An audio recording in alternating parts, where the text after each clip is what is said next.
Eu quero convidar aos meus irmãos queridos a abrirem as suas Bíblias no livro de Josué. Josué, no capítulo 1.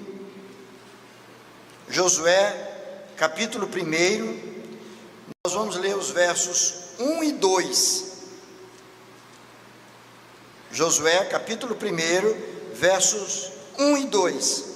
E em seguida nós vamos ler no capítulo 3, os versos de 14 a 16.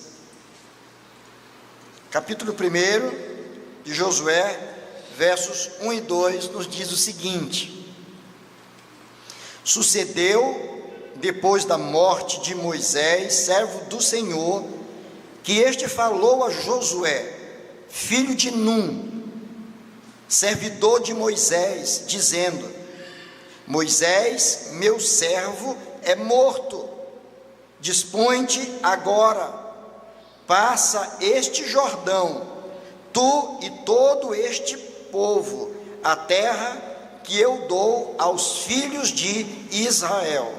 Agora, no capítulo 3, os versos 14 a 16. Tendo partido o povo das suas tendas para passar o Jordão, levando os sacerdotes a arca da aliança diante do povo, e quando os que levavam a arca chegaram até ao Jordão, e os seus pés se molharam na borda das águas, porque o Jordão transbordava sobre todas as suas ribanceiras, todos os dias da sega. Pararam-se as águas que vinham de cima, levantaram-se num montão, muito longe da cidade de Adã, que fica ao lado de Sartã, e as que desciam ao mar da Arabá, que é o mar salgado, foram de todo cortadas. Então passou o povo defronte de Jericó. Vamos fazer uma oração? Curve a sua cabeça. E nós vamos pedir para o nosso Deus falar ao nosso coração. Vamos pedir ao Senhor que use de misericórdia para conosco. Que Deus nos faça entender a palavra, receber esta palavra, guardá-la no nosso coração. Uma vez guardada no coração, o Espírito do Senhor a fará prosperar nas nossas vidas. Portanto, vamos orar. Senhor, nosso Deus, nosso Pai bendito, nós te damos graças, Senhor, pela tua bondade e misericórdia, e nós aqui te agradecemos, Pai, pela bênção de poder estar no culto a Ti, no culto que prestamos ao Senhor. Muito obrigado, ó Deus, pelos louvores, pelos hinos que aqui foram entoados ao Senhor, pelas ofertas, pelos dízimos consagrados a Ti, ó Deus, pelas orações que aqui foram feitas ao Pai Santo. Por tudo isso nós te damos graças, e agora te pedimos que em nome do Senhor Jesus, Tu fales ao nosso coração, que Tu possa mover o nosso coração, no sentido que possamos receber a Tua palavra, ó Deus. Usa de misericórdia para com cada um de nós, Senhor. Desvenda os nossos olhos, para que contemplemos as maravilhas da Tua lei. Usa-me, Senhor, como instrumento em Tuas mãos, como boca do Senhor, e que assim todos nós sejamos edificados, e que o Teu nome, Senhor, que o Teu nome seja exaltado, em nome de Jesus, amém.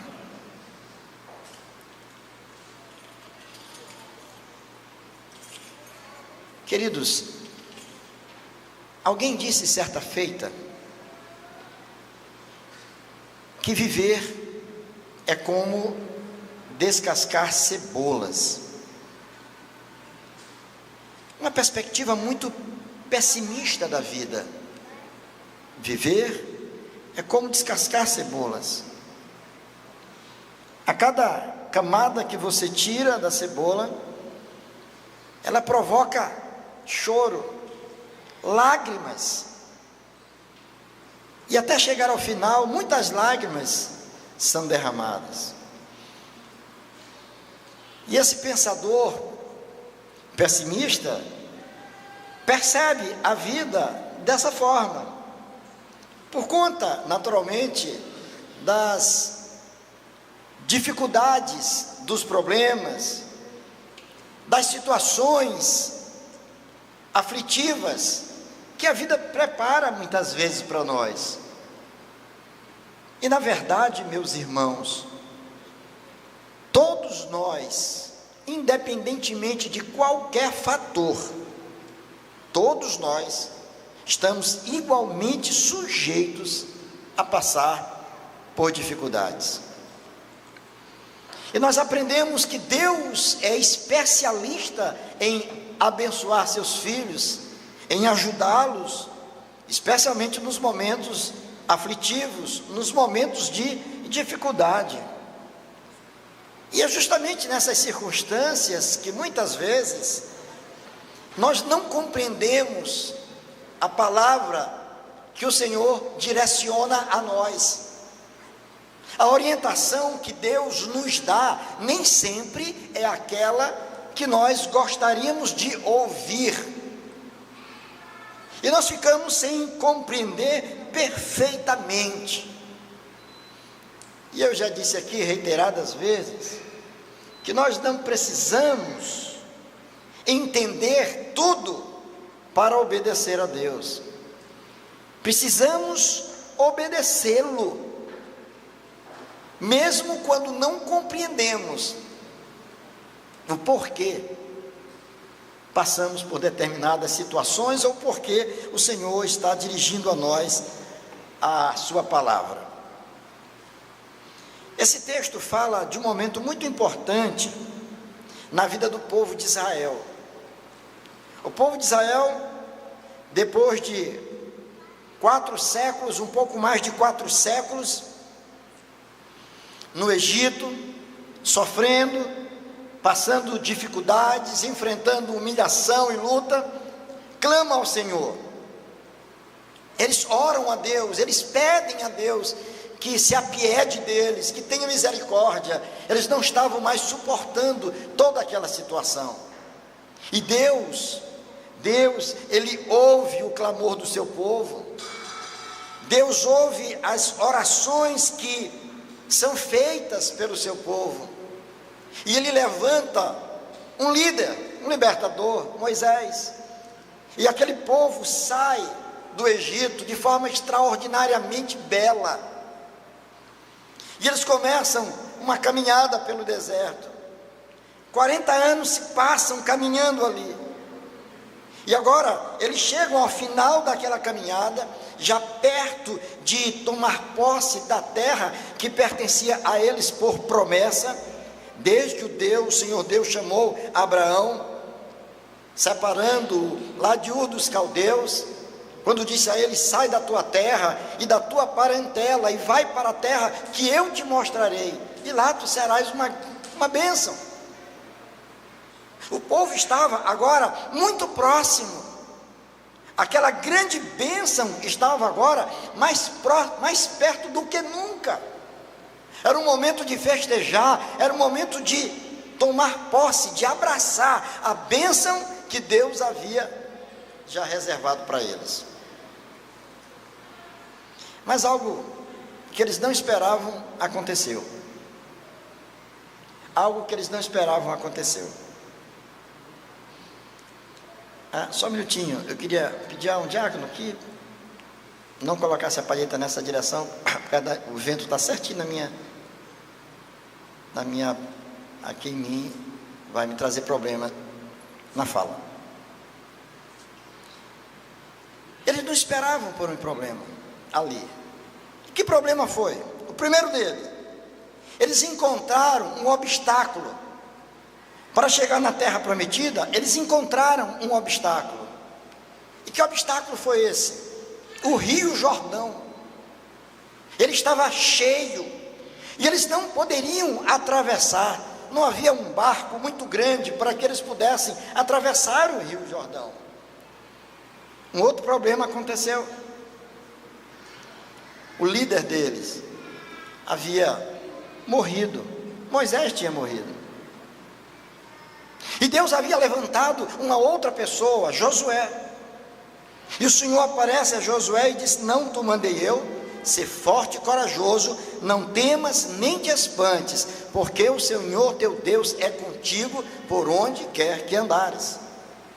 Deus chama aquele homem, e Deus dá a ele uma ordem, e Deus faz a ele uma promessa, dizendo que estaria com ele todos os dias, na sua caminhada, no cumprimento da sua missão, estaria com ele todos os dias, por onde ele estivesse. O Senhor haveria de abençoá-lo e abençoar todo aquele povo. E é interessante que aquele povo chega então no momento da sua trajetória em que eles param. E como é difícil ser líder, né? Como é difícil tantas vezes estar à frente de uma obra. As demandas, elas vão chegando dia após dia. E ali chegou uma grande demanda. O povo estava sob o comando de Josué. Moisés já não estava com ele. E agora, o Rio Jordão, completamente cheio, como atravessar, o que fazer? E a ordem ali foi muito clara. Se você olhar no capítulo 1, mais uma vez, relembrando, Moisés, verso 2: Moisés, meu servo, é morto. E a ordem vem logo em seguida: dispõe-te agora e passa este Jordão. Foi dada uma ordem a Josué: dispõe-te e passa o Jordão. E eu penso que talvez qualquer um de nós, naquele momento, faria uma única pergunta: sim, Senhor, tu estás dizendo para eu passar o Jordão, mas como passar o Jordão, se as águas estão aí? Como atravessar esse rio caudaloso, se as águas estão aí? Tu deste a ordem, mas como eu posso cumprir esta ordem com este obstáculo diante de mim? Meus irmãos, Deus sabe o que faz. Deus sabe o que diz. E Deus conhece os homens a quem Ele levanta para o cumprimento da sua missão. Deus sabia que Josué por si mesmo não poderia fazer absolutamente nada. Não havia poder nele para isso. Ele precisaria tão somente confiar e obedecer. E algo maravilhoso aconteceu ali. As águas, assim como aconteceu no Mar Vermelho, se abriram. E agora o povo pôde passar a pé enxuto. O povo atravessou para tomar posse da terra que pertencia a eles. A bênção estava diante dos seus olhos, estava logo ali. Era só vencer aquele obstáculo, era só atravessar o rio e entrar, pisar, se apropriar da terra que pertencia a eles por promessa. Mas a ordem qual foi? Dispõe-te e passa o Jordão. Dispõe-te e passa o Jordão. E eu estava pensando sobre isso.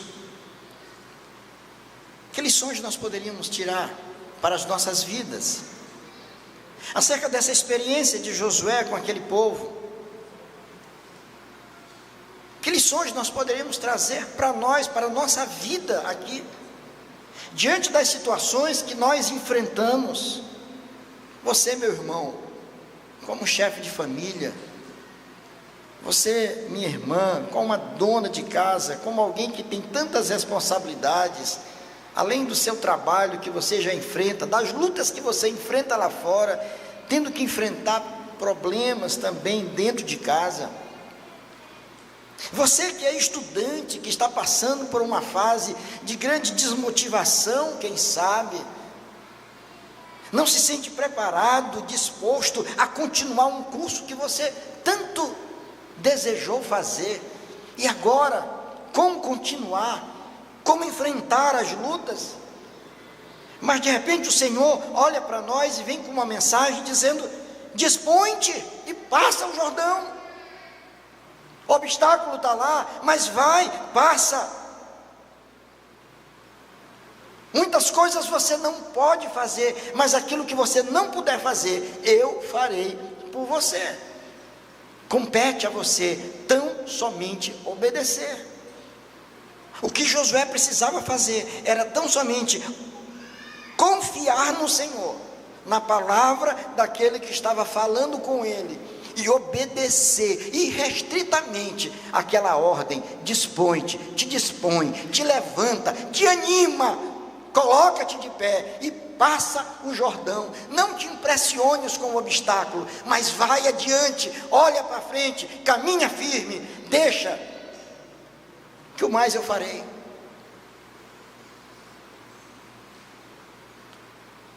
O que seria passar esse Jordão aqui, tomando como aplicação para as nossas vidas? Uma maneira de aplicar essa experiência à nossa caminhada de fé. E o que nós pretendemos nesta noite é exatamente isso, irmãos: levar ao meu irmão, a você, minha irmã, uma palavra de ânimo.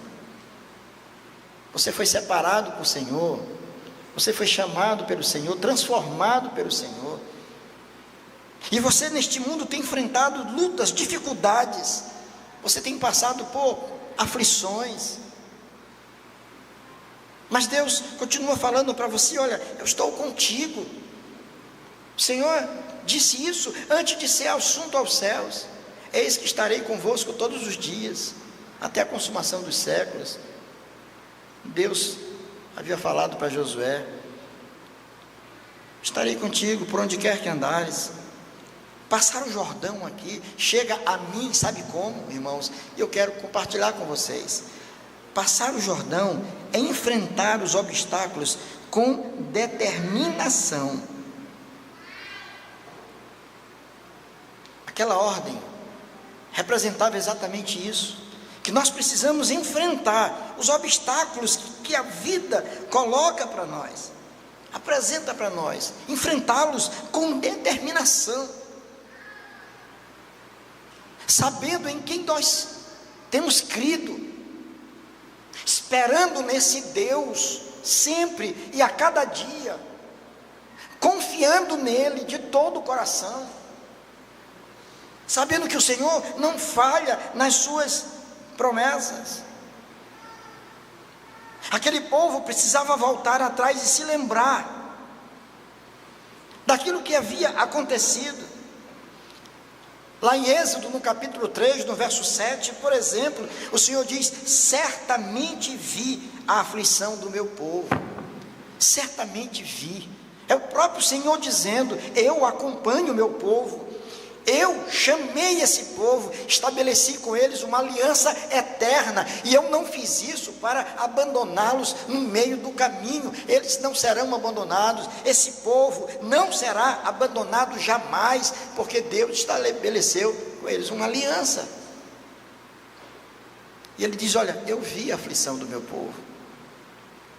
Sabe o que significa isso, meu irmão? Que Deus, da mesma forma que viu a aflição do seu povo lá no passado mais distante, é o mesmo Deus que vê a nossa aflição hoje. Aquela que ninguém vê, que ninguém sabe, mas Deus que conhece os corações, Deus que conhece as nossas vidas, Ele sabe exatamente o que se passa na tua mente, Ele sabe o que se passa no teu coração. Ele conhece os teus receios, os teus medos, as tuas insatisfações. Ele conhece todas as coisas.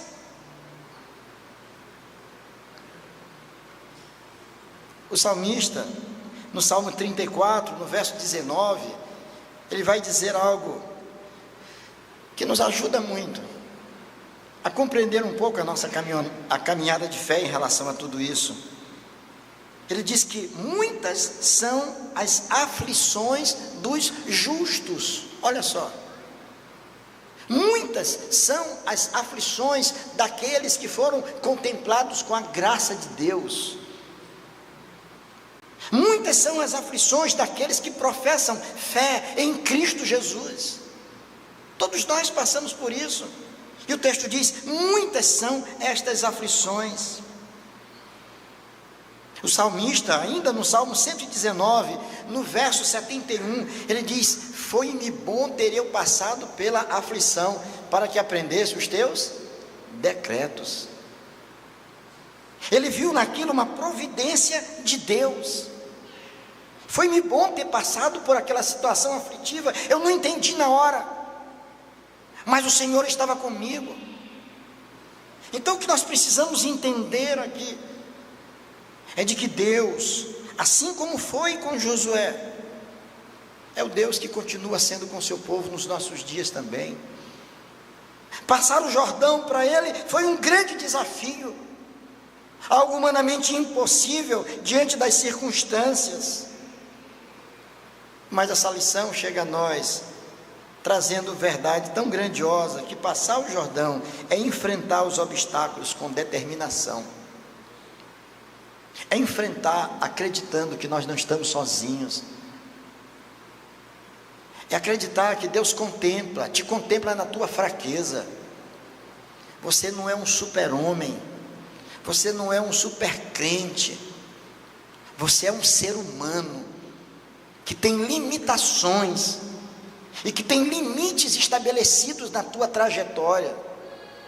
Nós somos assim, extremamente vulneráveis. Nós choramos tantas vezes, diante de situações que nos comovem, nós nos apavoramos diante de problemas que crescem diante dos nossos olhos, muitas vezes por causa da nossa falta de fé. Mas o Senhor continua olhando para nós, Ele diz: olha, passa o Jordão, segue em frente. A ideia é essa, está entendendo? Segue em frente. Como em frente? O problema está lá, vai. Ele fez isso com Moisés, fugindo de Faraó, e agora, geograficamente não tinha o que fazer, era um mar vermelho diante dele, e atrás o exército de Faraó, e ele vai orar ao Senhor, e o Senhor perguntar para ele: por que você está orando? Mande o povo que marche. Marchar para onde? Se o mar estava lá diante deles. Mande o povo que marche. É preciso marchar, mesmo quando você não vê o milagre acontecendo, mesmo quando as portas ainda não se abriram, mas você precisa corajosamente continuar marchando, e marchando com determinação, sabendo que aquele que te chamou é aquele que tem reservado algo especial para você. Há quantas pessoas não param pelo meio do caminho? Há quantas pessoas que se esqueceram das promessas do Senhor? Há quantas pessoas que se deixam afogar pelas suas queixas, pelas suas insatisfações, pelas suas fragilidades, deixando de entender que a força que temos é uma força que vem de Deus. É Ele que nos coloca de pé e nos ajuda a enfrentar esses obstáculos. Deus havia falado com Josué, e ele precisava acreditar naquela voz. Deus havia falado com ele, e ele precisava confiantemente caminhar, porque Deus havia dito para ele: passa o Jordão. Então, aquela ordem, dispõe-te, passa o Jordão, para mim, significa enfrentar os obstáculos com determinação.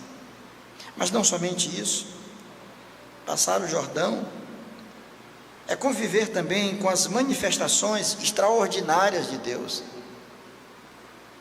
é conviver com aquilo que Deus faz na história, nas nossas vidas.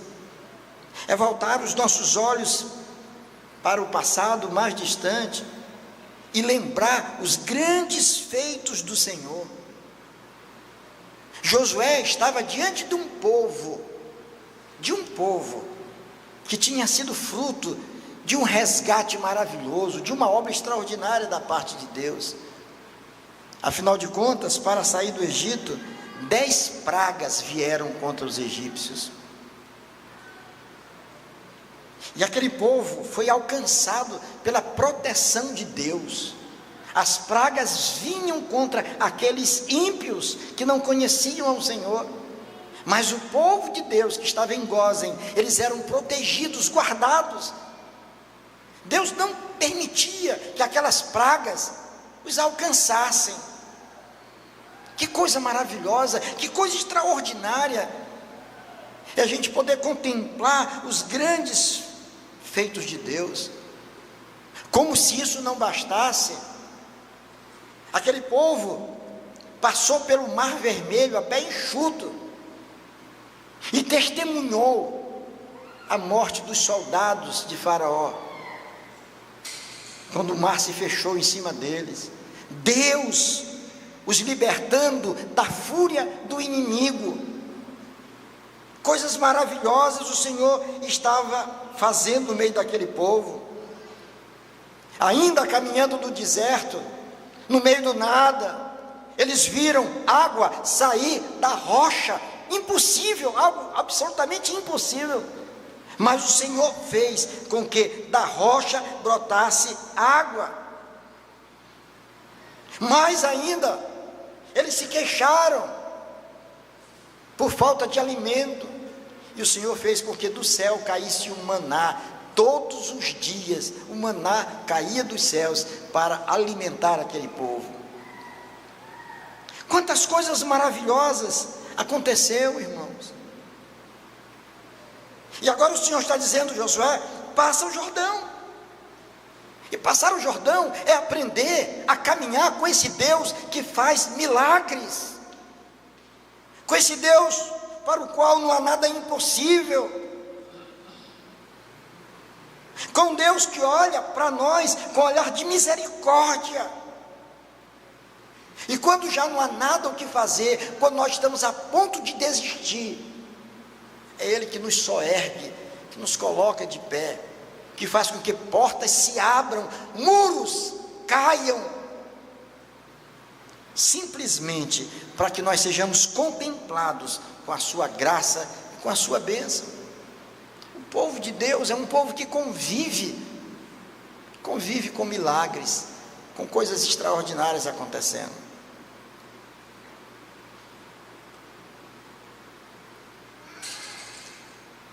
Eu já passei por muitas experiências com Deus. Experiências que mostram o cuidado de Deus. Experiências que muitas vezes fazem a gente pensar assim: foi o Senhor que me chamou para o ministério? Foi. Se foi o Senhor que me chamou, por que essa situação? Por que esse problema? Por que essa dificuldade? Por que a falta disto? E o Senhor prontamente opera algo maravilhoso. Eu me lembro de coisas assim. Alguns anos atrás, nós tínhamos um programa no rádio, Palavra Capital. Não sei quantos aqui se lembram do programa. Todos os dias na Rádio Capital, um programa cedinho, de 6 às 7 da manhã. E eu estava lá, falando, compartilhando a palavra, colocando música. Aqui e acolá alguém ligava, eu falava. Eu aprendi a mexer com aquelas coisas, né? Me comunicar com os ouvintes. E era até muito divertido. Mas teve um tempo que eu estava questionando a validade daquilo. Eu disse: será que isso tem algum valor? Será que tem alguém me ouvindo mesmo? Será que essa mensagem, essas reflexões que eu faço aqui, tem alcançado alguém? E eu me recordo muito bem que um dia eu estava muito triste, eu estava abatido, eu estava sozinho lá na bancada, do outro lado o operador de som no vidro, que ficava me olhando, e eu estava de cabeça baixa, a música tocando, e eu pensando, eu disse, eu vou desistir desse negócio, acho que isso aqui eu estou perdendo tempo, tenho que sair cedinho de casa, não é para fazer esse programa, passou 1 hora aqui, e de repente, as pessoas não estão interessadas nisso. Irmãos, é como se alguém tivesse ouvido aquilo que estava que eu estava falando, somente em pensamento. De repente o operador de som, ele fazia assim, ó, alguém na linha. Eu disse, bom dia, quem fala? De onde você fala? Fala o fulano tal. Pastor Antônio, acabei de parar o carro aqui, eu estou indo para o trabalho. Eu parei aqui para dizer para o Senhor que todos os dias eu lhe ouço, e eu louvo a Deus por esse programa, eu louvo a Deus pelas coisas que eu tenho ouvido, eu agradeço muito a Deus pela sua vida. Irmãos, eu me desmontei ali, eu disse, eu sou um bobo, mas que tolice, por que eu pensei assim? Aí eu disse, mas pode ser só ele também, mas se for só ele, já é alguém. Aí eu me lembrei daquele filme, A Lista de Schindler, não sei quantos assistiram, assistiu, Tiago? Aquela cena final me chocou, ele que salvou tantas pessoas do Holocausto, aquele homem rico, e alguém disse, a guerra terminou, aí disse, conversando com uma outra pessoa, disse, olha, consegui comprar muita gente, graças a Deus, deu tudo certo e tal. Aí ele conversando com um bottom no terno dele assim, ele olhou e disse, nossa, eu devia ter usado esse bottom, com esse bottom eu salvaria mais uma pessoa. Aí ele disse assim, quem salva uma vida, salva o mundo inteiro. Quem salva uma vida, salva o mundo inteiro. E eu me lembrei dessa cena lá também, mesmo que seja só este homem a ser beneficiado com as palavras que são proferidas aqui, ainda assim eu continuarei fazendo. Mas como a gente é pecador e falho, e eu também não sou diferente, o tempo de programa acabou e eu pensei, o que eu poderia fazer? Resolvi então, todos os dias, escrever aqueles pequenos textos que eu escrevo todos os dias, literalmente, escrevo, posto no Face, no Instagram, nos grupos, e aí vai para frente. Mas teve um dia que eu tive a mesma sensação, eu disse, será que isso aqui está sendo legal? Algumas pessoas curtem, às vezes nem leem, botam lá só para agradar, né? Sei lá eu. Será que está sendo útil na vida de alguém? Irmãos, eu estava mais uma vez no carro, indo para a igreja, um dia de manhã, e aí eu abro lá um sinal, tinha uma mensagem longa, era uma pessoa que eu não conhecia, e ela disse, pastor, estou passando aqui para lhe agradecer, para dizer para o Senhor, que todos os dias eu espero a sua mensagem, eu estou em São Paulo acompanhando minha filha que está fazendo um tratamento de câncer, e essas palavras têm sido alimento para a minha alma, todos os dias eu fico aguardando, eu sei que o Senhor posta de manhã, eu fico esperando o Senhor escrever, muito obrigado. Eu disse, Deus, Tu és maravilhoso.